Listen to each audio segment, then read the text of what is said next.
back, Cat Mommy here, and I haven't decided on the title of this video at this time. I mean, I'm sure you guys know what it is now because you're watching it, but at the time I'm filming this, this is either going to be complete genius or a total freaking disaster. I'm not sure which one yet, but either way, it will be entitled How Not to Make a Cat Tree or How to Make a DIY Cat Tree. So basically, we need this structure next to our couch that can be a place for the cats to play, scratch, lay. I need lighting over there. I need it to be a multifunctional thing that just does not exist anywhere online that I am aware of, at least right now. So I thought, I'm crafty and creative. Why not give it what I like to call the old high school try and try to make my own contraption? All right. So basically what I did was I knew I was going to pretty much not use the actual furniture that I bought, but I didn't want to, wood is super expensive right now, and I didn't want to have to, I don't have any power tools. I don't have any way to use power tools. I do know how to use them. I just don't have any.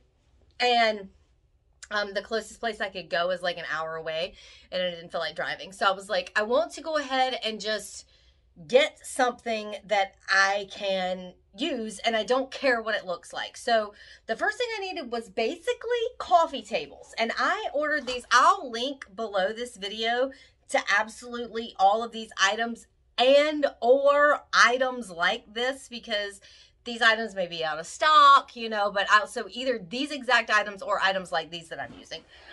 So the first thing I did was I went online and I wanted to find the cheapest piece of junk end tables that I could find, because I didn't have time to like go to like a Goodwill or somewhere and look for something. You know, if you have an old piece of furniture that you just have laying around the house, or you go by a yard sale, I don't even know if they have those anymore. They don't in big cities. If you go by a yard sale or whatever, you go by the Goodwill, somewhere they have furniture that they're just getting rid of, you might be able to pick up something cheaper than this. But these were $20. Actually, for the color that I wanted these to be, it was going to be $10 extra. But again, I was like, I'm going to cover them anyway, so whatever. So I got these two end tables. Now, they're not real wood, which again, I don't care about. It did say it would hold 50 pounds. My cats are, both of them together do not add up to be more than 50 pounds. So that was perfectly fine.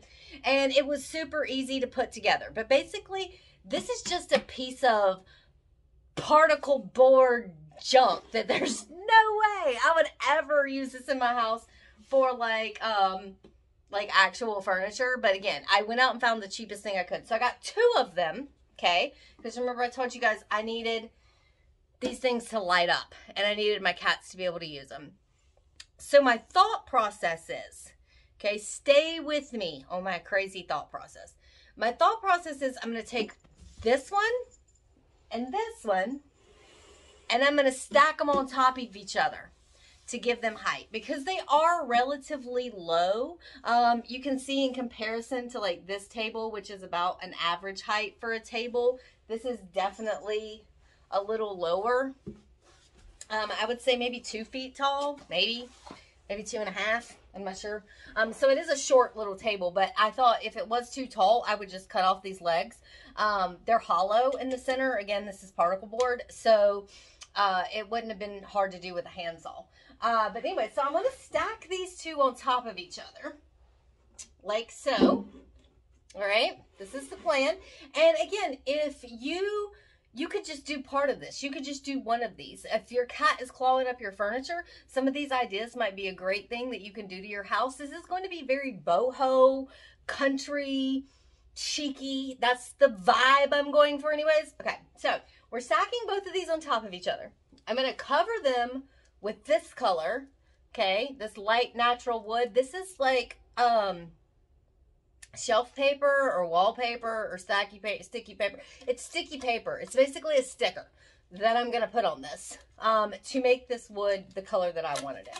And this was like $6, where it would have been $10 extra on both of these to get these this color. And I don't even know if it would have been this color, because again, I ordered it online.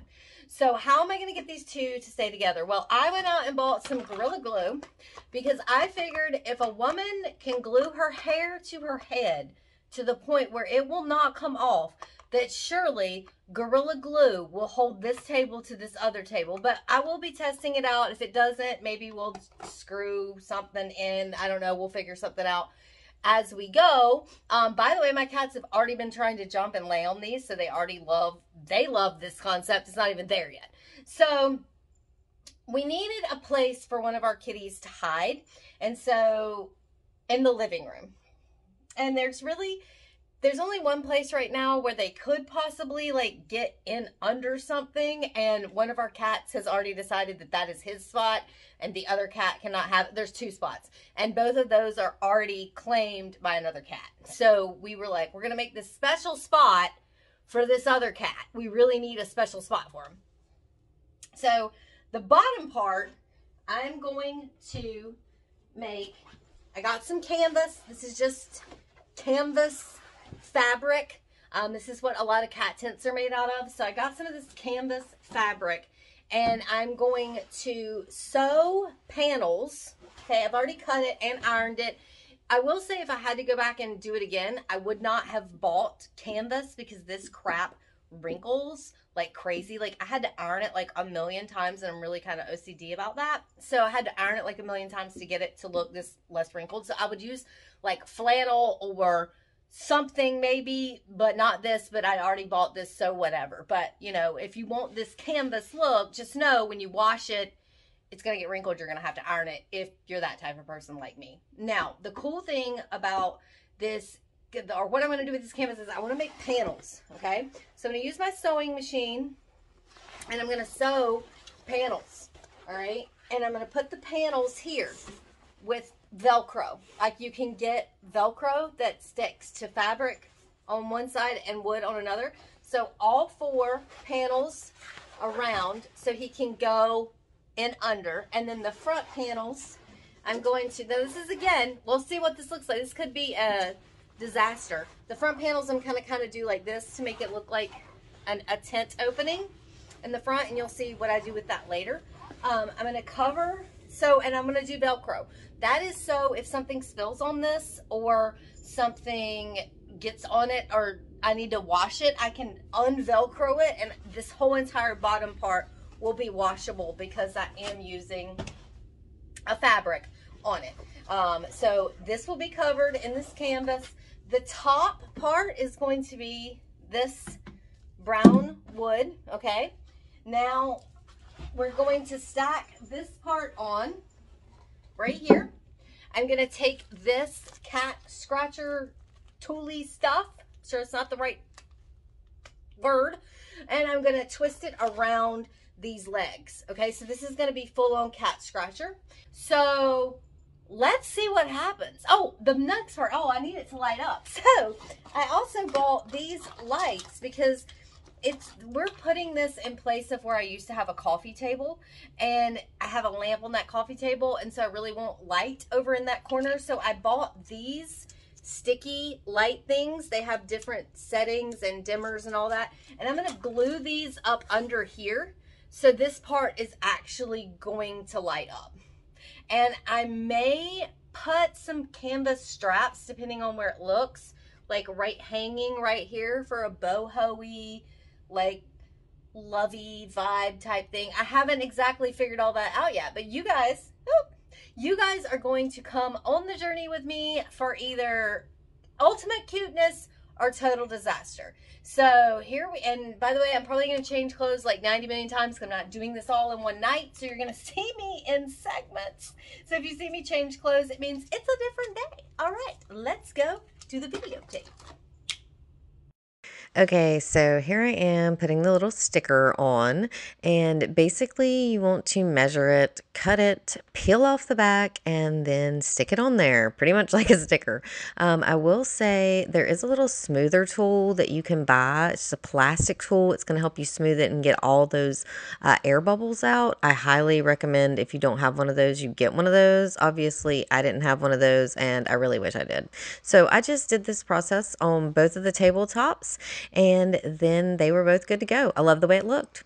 So the next thing I did was I sewed the panels. I basically just stitched them all the way around. I just folded it over. I did stitch it twice because that way if I need to wash it, it would be sturdy enough to withhold the wash. So it's actually stitched twice at the seams. I'm not a professional sewer. I don't sew a lot, so I don't know the terminology, but I sew well enough to do this project. You could also use liquid stitch, which I did end up using on this project, to put the decorative trim around the edge of the tent. I did use liquid stitch for that because I didn't know how to sew that with my sewing machine. I also ended up using liquid stitch for the Velcro as well.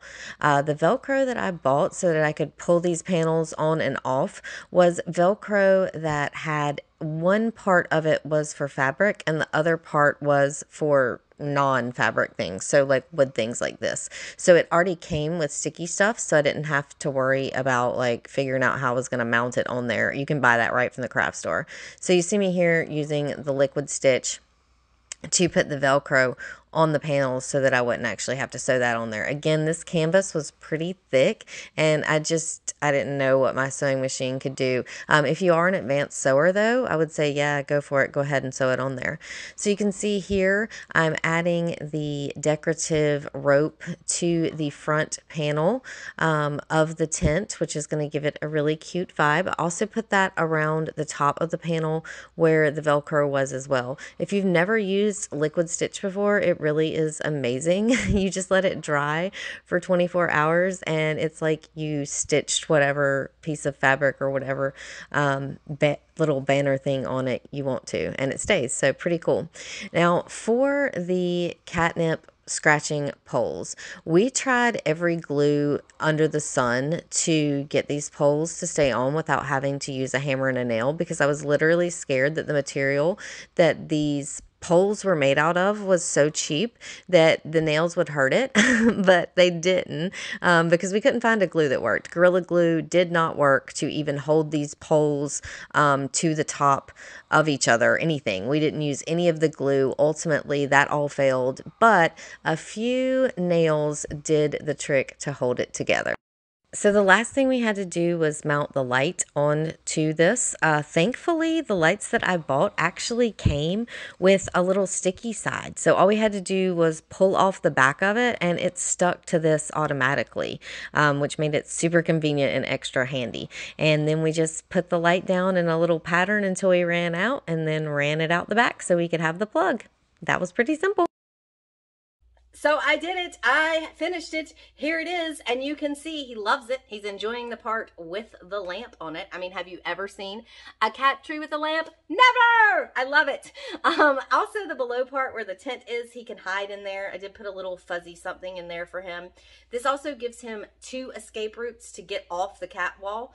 He could very well have jumped from this stoop onto the couch and been fine, but he wouldn't do that. So with this right here now, he does climb from the top onto this and then over to onto the couch, which gives him a second escape route, especially when we let the kittens in here.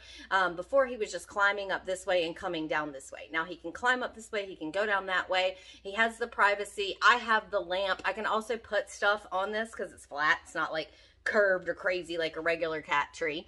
I will link below this video to all the supplies that I used if you want to make one of your own. As far as the furniture goes though, I mean, literally you could use any piece of furniture. You could go to any secondhand store, buy a cheap piece of furniture and turn it into a cat tree with a lamp.